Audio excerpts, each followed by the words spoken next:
What a tragedy. What a tragedy if that moment finds him unprepared or unqualified for the work which would be his finest hour. What a tragedy if the moment comes to where we can get exactly what we've wanted in life, and yet we're not prepared or we're not qualified. What a tragedy if that moment comes and the people who work with us have that opportunity and they're not prepared and they're not qualified. What we want to do this afternoon in the few minutes that we have together is to work together to see how we can prepare for that special moment. We don't know when it will come. It could come in 3 days. It could come in 30 days. It could come in 3 years. It might come in 30 years. But whenever that time comes, we need to be ready. We need to be prepared to be the very, very best to elevate ourselves to the level that we're trying to accomplish. You know, in rooms like this, as well as rooms all over America, people are always asking the question, how can we win? How can we win? Well, it doesn't matter which discipline you come from within our organization here. Winning really comes from 3 different areas that we have to be the very best at. The first area is that we have to have a personal passion to win because there's a price to be paid for it. Winning is not easy. Winning is not something that is just even natural. Winning takes us doing things that are sometimes unnatural for us. So we have to have that personal passion to where we'll do anything that we can to make ourselves successful as well as the organization that we've chosen to work for here. The second thing that it takes as we're learning how to win is we need to make better choices. You know, as Jackie said, I worked for FedEx and I worked for Xerox for many years. And one thing that I learned early on is that at Xerox we would have President's Club to where all of our top performers would go on a trip somewhere, and it was really a nice thing to do and everything. But what I learned at President's Clubs and going to all of them is that it was the same people that showed up every year. It wasn't because of their territories. It wasn't because that they just got the best breaks.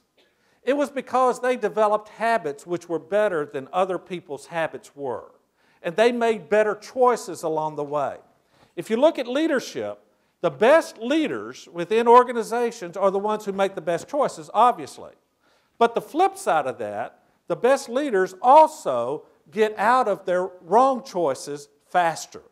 So we have both of those things working for us. How can we make better choices so that we can become the very best at what we've chosen to do? And the third thing it comes down to is leadership.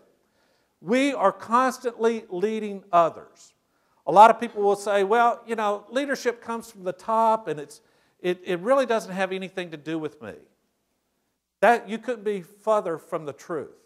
You see, leadership exists throughout the organization, all the way through to the lowest level employee on the proverbial pyramid, all the way through. The very basic definition of leadership is having influence on others. Everybody has influence.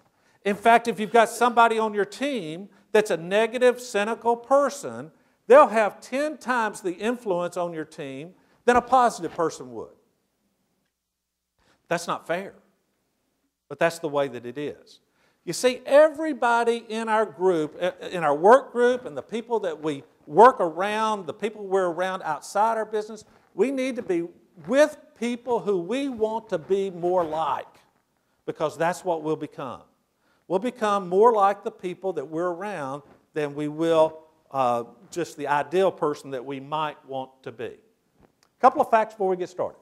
First fact is that orchestrating success demands that we do things differently. It demands that we leave our comfort zone. It demands that we're a little bit uncomfortable. There's nothing wrong with being uncomfortable. In fact, it's good. It leads us to better choices sometimes.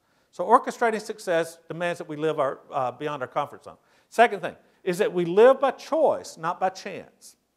Now, if you're here thinking that I'm going to tell you that all the successful people are the ones that are luckiest, that's not what you're going to hear.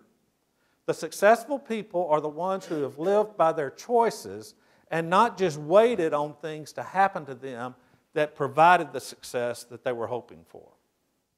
Third thing is that people follow people. People follow people. People don't follow mission statements, although they're nice to have. People don't follow anything that's on the wall, although they might be beautiful and serve a purpose. People don't follow screensavers. People don't follow emails. People don't follow voicemails. People don't follow text messages. People follow people. You have more influence over the people that you're around every day than all of those other things combined. People follow people. And so if we want people to be following us, we have to understand that everything that we do counts. There's not a time that we can just take our hat off and say, hey, this really doesn't count, but I'm going to tell you the way it really is. You can't do that. People follow people. The last thing up here is that we can't orchestrate success alone.